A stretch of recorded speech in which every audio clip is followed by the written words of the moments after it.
As we find ways to adapt to our current situation, I would like to bring awareness to the creative community in the city of Milwaukee and beyond.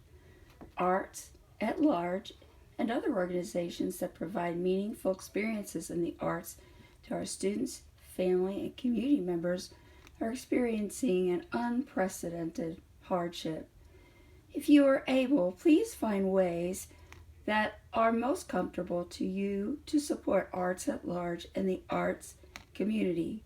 Whether it's a financial gift or a like or a share on Facebook, it would be deeply appreciated.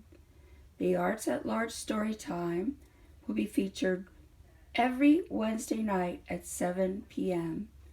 Make sure to tune back in on Saturdays at 10 a.m. for an interactive arts experience hosted by Milwaukee's artist community. If you're looking for more information about Arts at Large, please check out our website at www.artsatlargeinc.org. In the meantime, please continue to practice social distancing and wash your hands. Thank you. Hello, my name is Lindsey Schwarz, and I've developed a type of paper collage that I call Lindsey's Whimsies.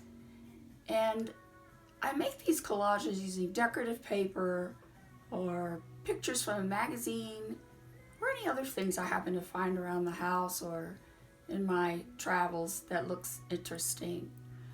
The people at Arts at Large have asked that I create a video showing you how I do my work. I'd like to start by making a paper greeting card, something that's simple and doesn't require a lot of materials.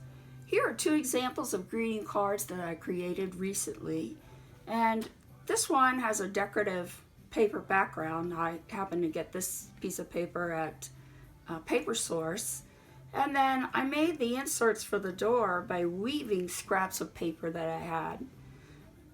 The flower pots have a little bit extra dimension because I've added a small piece of styrofoam to the backs of the pots to make them stand out a little bit from the door, creating a little bit more interest.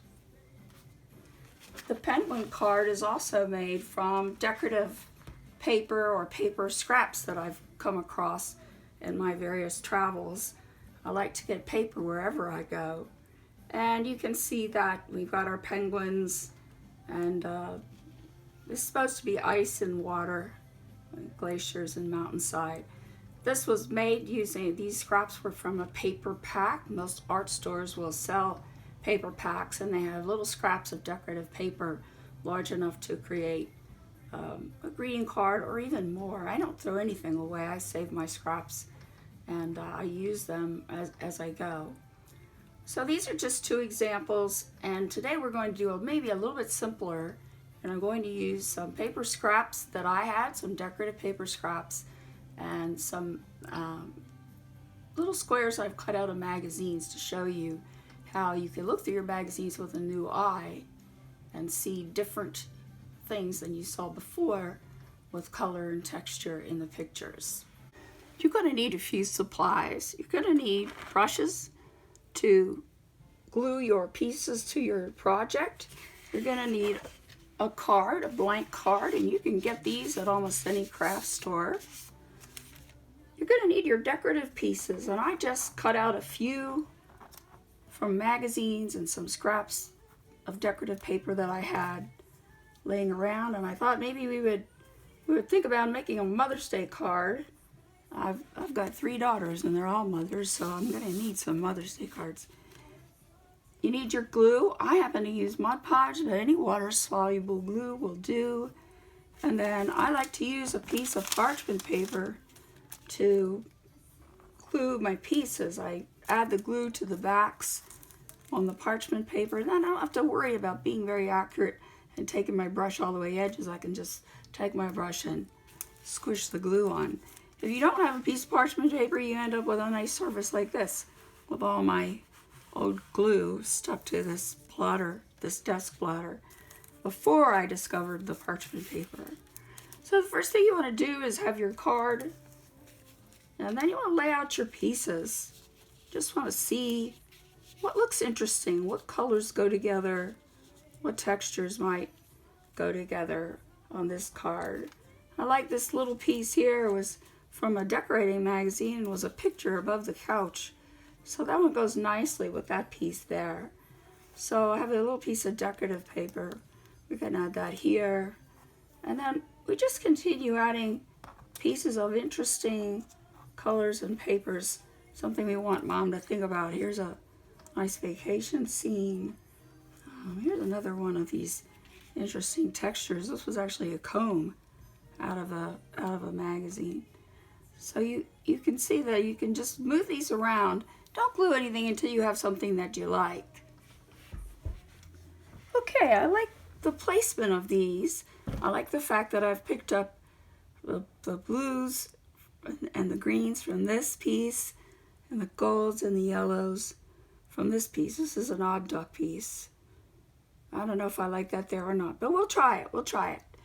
So I'm not going to glue anything yet, because I think what I'm going to do is add a more interesting background to this. I have this nice piece of decorative paper, and it'll go well with the colors that I have. We'll have some contrasts, such as these blues, and we'll pick up some interesting hues, for example, from these flowers from the magazine, and that'll make a much more interesting card. I'm going to now glue the back of my decorative paper, and I'm going to use my Mod Podge and a brush.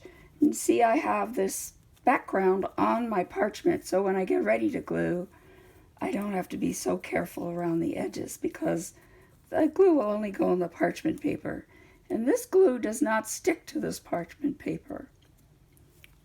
Alright, so I'm finishing up this glue. I will drop this brush into some water so that it doesn't have glue drying in it. And now I can take my card and I can center my decorative paper onto this card.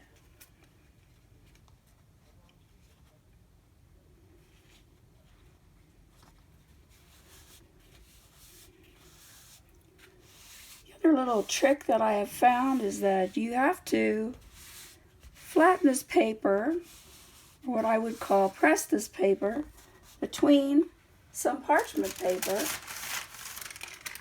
and stick it inside of some sort of a weight. I like to use an old textbook, and that way the glue will dry on the paper and the paper will be nice and flat. So I'm going to put this aside and let that dry a little bit, and then we'll add our decorative pieces. This old textbook has been perfect for pressing most of my artwork. I'll take my paper card, slip it in between some parchment, tuck it into the back of a book, and I'll give it 20 minutes. I've taken our card with a new background out of the pressing process, and I've laid out my little 1-inch square pieces, and now I've decided maybe it would be more interesting with a little border on it. So I've used some of my decorative paper that I had, and I have added that to the card to give it just a little bit more pop and a little bit more interest. Another thing you could do if you wanted to add a little bit of a border is use something called washi tape, W-A-S-H-I tape, and you can get that at any craft department. Target has them, Walmart has them, Michael's, and other craft stores. And that is a type of decorative tape, and you could just use those instead of having to actually glue these pieces down. So now I'm going to glue my pieces down. I have my parchment paper ready, so I can add the glue to my various different pieces of paper. I think I'll add the glue to my little squares first. So just turn them over, dip my brush into my Mod Podge and go ahead and add the glue. And because I'm using a parchment paper, I don't have to be really very careful about the edges. I can just put the glue on and then add my paper to my card. I'm going to try and keep them aligned. It's an imperfect process, but most things in life are imperfect, and that's just fine.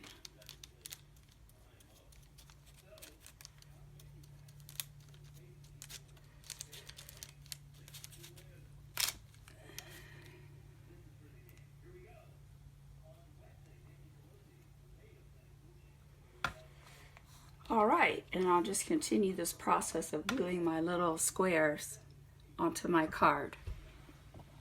Here's our final product. All that's left for you to do is to flip it over and to put an artist signature on the back, so whoever gets this card will know how much time and energy and love was put into the making of it, and write your message on the inside of the card. I wanted to give you a few other techniques that I've used to create interest in a collage. You'll recall this one where I said there was a little mat of woven paper as an insert into this door. So I wanted to show you how I weave this paper. First, I begin with a piece of paper.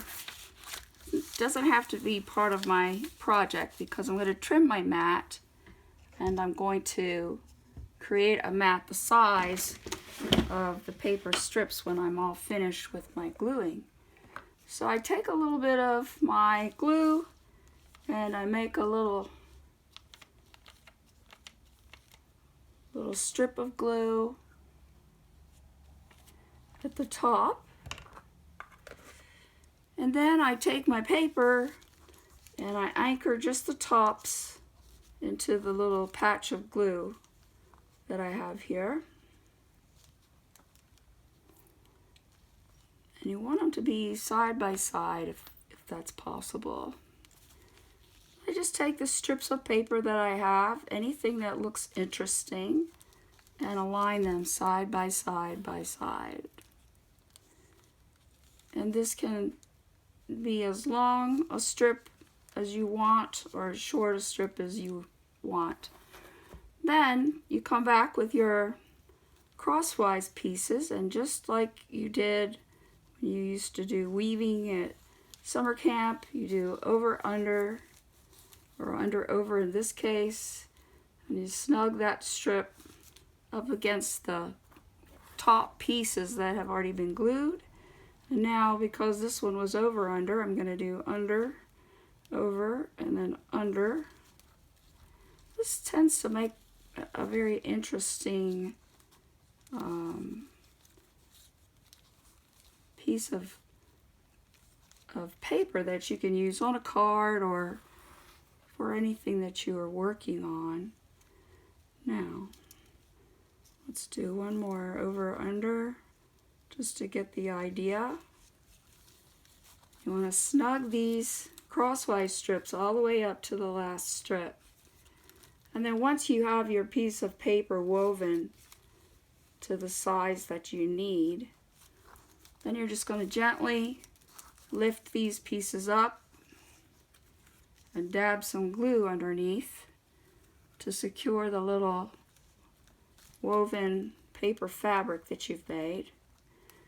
And then after you've done that, you're going to take your parchment paper and slip your piece of woven paper in there to dry. Put it under something heavy and flat. I showed you a textbook, but you could also use a Pyrex dish with some cans sitting on it. And let that dry. Then when you're finished, what you'll do is you'll come back and you'll trim these pieces of paper that you no longer need, so that you have just the size of your little woven paper mat ready to go. And these paper strips, every time I get a piece of paper and I have something left over, if I can cut a strip, I will cut a strip. And then I sort them into envelopes that tell me which color strips are in the envelopes. I try not to waste too much. Another project that I've been just starting to work on, and I'm not sure where it's going to go, but I thought it would be interesting to show you. We have a lot of bread ties at my house, and they just intrigue me. We ought to be able to use these for something. So I decided I would try some bread tie fish, where I'm using the bread ties to be the tail or the fins.